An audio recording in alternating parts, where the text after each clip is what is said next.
On Wednesday, January 18th, 2012, teachers, parents, administrators, and community leaders gathered at Bryant University to begin the important work of strategic planning. The first day of the 3-day strategic planning session began with a welcome by Superintendent Robert O'Brien. During his welcome, he shared his vision for the Smithfield Public Schools to make our schools the very best in our country. Our facilitator for the strategic planning process, Peg Vada, is a senior research specialist at the Rhode Island Department of Education. She brings high levels of expertise with the Rhode Island Basic Education Program, the BEP. The Rhode Island BEP outlines minimal requirements for districts in areas such as professional development, curriculum, teacher effectiveness, safe and supportive schools, and fiscal responsibility. The BEP is tied directly to the accountability measures in our state. Aligning the strategic plan to the BEP will create a seamless system that will allow us to measure our progress using several sources of data required by the Rhode Island Department of Ed and the federal government. Members of the strategic planning team completed a SWOT analysis of the 4 functions of the BEP.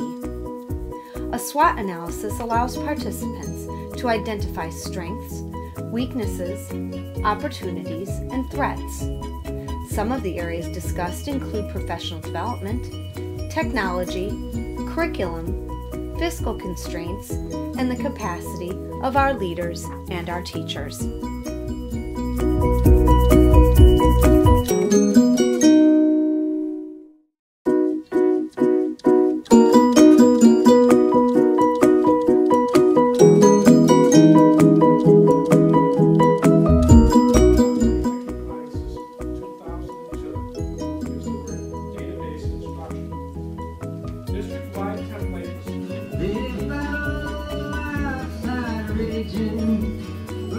And these are not in any specific order, these are just as we remember them.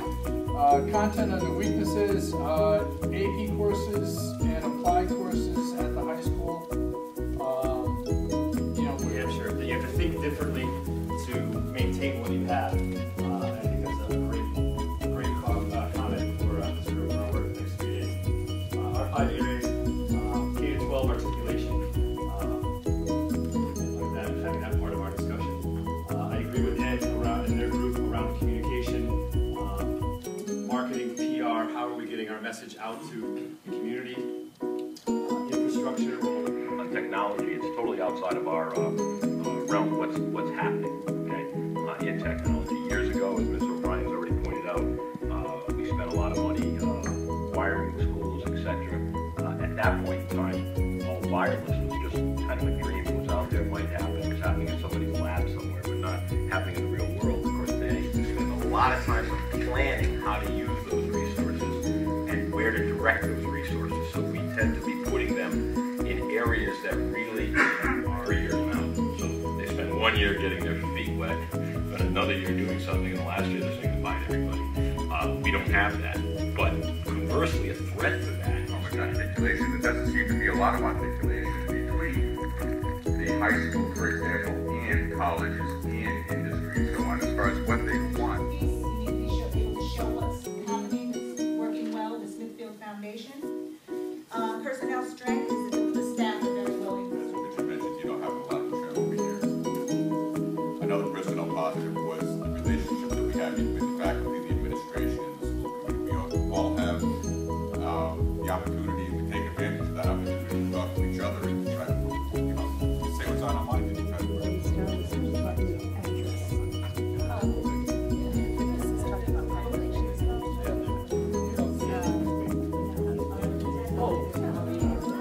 I guess I'm confused as to if this is our big topic we're looking at. That's the big area you look at, and there's so much. Then they put all other classes together.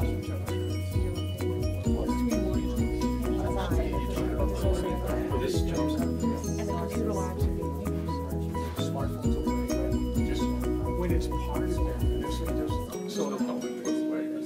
But I'm saying, I think that's could be a shift in mindset. Why can't we utilize that?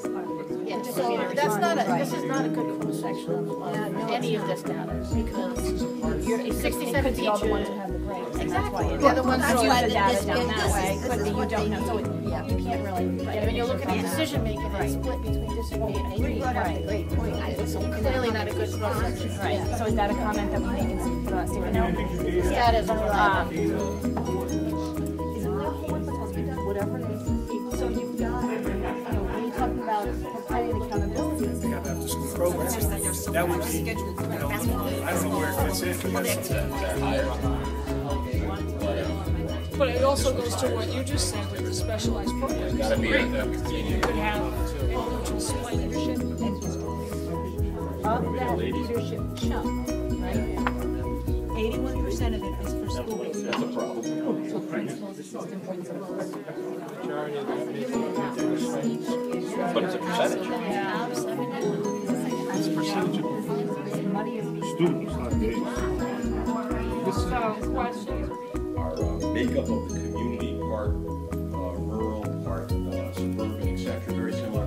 All our demographics are very similar. 60% of GMS feel that their books are more than 10 years old.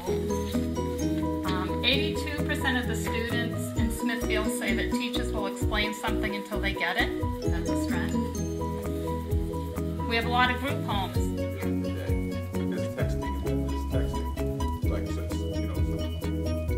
Mr. Ron Makeley, president of Bryant University, addressed our group about the importance of the process of long-term planning and developing a global perspective when setting the goals that will guide our district over the next 5 years.